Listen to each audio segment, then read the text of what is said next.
তুমি জানো পৃথিবীতে সবচেয়ে ভয়ঙ্কর জিনিসটা কি? এটা কোনো দরিদ্র না, এটা ব্যর্থতা না। সবচেয়ে ভয়ঙ্কর হলো একটা দিকহীন জীবন। কারণ দিকহীন মানুষ কখনো হারে না, আর কখনো যেতেও না। সে শুধু বেঁচে থাকে। প্রতিদিন সকালে উঠে ভাবে আজ কিছু করব, কিন্তু রাত হলে বুঝতে পারে আজও কিছু করা হলো না। এইভাবে মাস যায়, বছর যায়, আর একদিন আয়নার সামনে দাঁড়িয়ে তুমি নিজেকে চিনতে পারবে না। কারণ তখন তুমি জানবে যে তুমি এর জন্য জন্মাওনি। তুমি কি সেই মানুষ হতে চাও যে শুধু সময় কাটায়, নাকি তুমি সেই মানুষ হতে চাও যে নিজের ভাগ্য নিজে লেখে? তুমি হয়তো অনেকবার বলেছো একদিন আমি সফল হবই, কিন্তু সেই একদিন কখনো আসে না। কারণ সেই দিনের কোনো তারিখ নেই, কোনো লক্ষ্য নাই। তুমি অন্যদের সফলতা দেখো, তাদের জীবন দেখো, আর ভেতরে ভেতরে নিজেকে ছোট মনে করো। কিন্তু সত্যিটা হলো তারা ভাগ্যবান না, তারা শুধু পরিষ্কার। তারা জানে তারা কোথায় যেতে চায়। আর তুমি এখনও খুঁজছো তুমি আসলে কী চাও। লক্ষ্য ছাড়া জীবনটা ঠিক এমন যেন একটা নৌকা মাঝ সমুদ্রে ভাসছে, ঢেউ যেদিকে নিয়ে যাবে সেদিকেই যাবে। এখন শোনো, যখন তুমি একটা পরিষ্কার লক্ষ্য ঠিক করো, তখন শুধু তোমার পরিকল্পনা নয়, তোমার পুরো জীবনটাই বদলাতে শুরু করে। তোমার চিন্তা, তোমার অভ্যাস, তোমার প্রতিদিনের কাজ, সব কিছু সেই লক্ষ্য অনুযায়ী তৈরি হতে থাকে। তোমার মস্তিষ্কের ভেতরে একটা শক্তিশালী ব্যবস্থা আছে যেটা তোমাকে সেই জিনিসগুলোই দেখায় যেগুলো তোমার কাছে গুরুত্বপূর্ণ।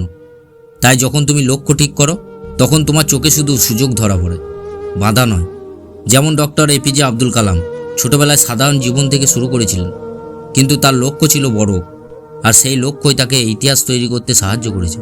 আবার অন্যদিকে ধীরুভাই আম্বানি শূন্য থেকে শুরু করেছিলেন, কিন্তু তার লক্ষ্য ছিল বিশাল, আর সেই লক্ষ্যই তাকে কোটি কোটি মানুষের অনুপ্রেরণা বানিয়েছে। তুমি যদি নিজের লক্ষ্য ঠিক না করো, তাহলে পৃথিবী তোমাকে এমন কাজে ব্যস্ত রাখবে যেটা তোমার জীবনের সাথে কোনো সম্পর্কই নেই। তাই তুমি যদি তোমার নিজের লক্ষ্যকে স্থির করে নিজের জীবনকে উন্নতি করতে চাও, তবে তোমাকে কিছু নিয়ম অনুসরণ করতে হবে। প্রথম নিয়ম, নির্দিষ্ট লক্ষ্য। আর এটাতেই সবচেয়ে বেশি মানুষ ভুল করে। তুমি যদি বলো আমি সফল হব, এটা কোনো লক্ষ্য না, এটা শুধু একটা ইচ্ছা তোমার। কিন্তু যখন তুমি বলবে আমি আগামী 12 মাসের নিজের উপার্জন দ্বিগুণ করব, তখনই তোমার মস্তিষ্ক বুঝতে পারে তোমাকে কি করতে হবে। নির্দিষ্ট লক্ষ্য তোমার জীবনের মানচিত্র। মানচিত্র ছাড়া তুমি যতই দৌড়াও, তুমি পথ হারাবে। ধরো তুমি বললে আমি ভালো পড়াশোনা করব, এটা অস্পষ্ট। কিন্তু যদি তুমি বলো আমি প্রতিদিন 5 ঘন্টা পড়ব, তখনই তোমার মস্তিষ্ক কাজ করা শুরু করে দেবে। কারণ পরিষ্কার লক্ষ্য তোমাকে ফোকাস দেয়, শৃঙ্খলা শেখায়, আর অপ্রয়োজনীয় জিনিস থেকে দূরে রাখে। মনে রেখো, পরিষ্কার লক্ষ্য মানেই শক্তি। দ্বিতীয় নিয়ম, লক্ষ্য লিখে রাখা। এটা সাধারণ মনে হলেও এর শক্তি অসাধারণ। তুমি যখন লক্ষ্য লিখে রাখো, তখন সেটা শুধু চিন্তা থাকে না, সেটা প্রতিশ্রুতি হয়ে যায়। প্রতিদিন যখন তুমি সেটা পড়ো, তখন তোমার মনের ভেতরে সেটা স্থায়ী হয়ে যায়। তুমি আজ একটা কাজ করো, একটা খাতা নাও আর লেখো আমার লক্ষ্য 2026। তার নিচে লেখো তুমি কি হতে চাও, তুমি কত টাকা আয় করতে চাও, তুমি কোথায় পৌঁছতে চাও। এইসব ছোট ছোট জিনিসগুলো লিখে রাখো, যেগুলো তোমাকে তোমার লক্ষ্যের দিকে এগিয়ে নিয়ে যেতে সাহায্য করবে। তারপর প্রতিদিন সকালে সেটা পড়ো, আর রাতে ঘুমানোর আগে আবার পড়ো। দেখবে ধীরে ধীরে তোমার চিন্তা বদলাচ্ছে, তোমার কাজ বদলাচ্ছে, তোমার জীবনও বদলাচ্ছে। তৃতীয় নিয়ম, প্রতিদিন কাজ করা। আর এটা ছাড়া আগের দুটো কোনো কাজেই আসবে না।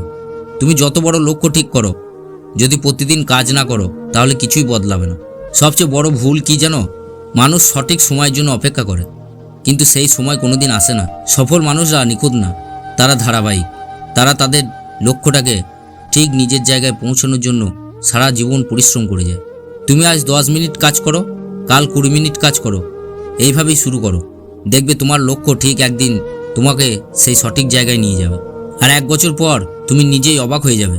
যেমন রতন টাটা প্রতিদিন ছোট ছোট সিদ্ধান্ত নিয়ে আজ অনেক বড় হয়েছেন। অন্যদিকে নরেন্দ্র মোদী, তিনিও কিন্তু একদিনে এইখানে পৌঁছাননি। তারও সেই ছোট ছোট সাফল্য থেকেই আজকে এত বড় জায়গায় তিনি পৌঁছাতে পেরেছেন। ছোট ছোট কাজ একদিন বড় সাফল্য তৈরি করে। তুমি যদি সত্যি নিজের জীবন বদলাতে চাও, তাহলে আজ থেকেই শুরু করো।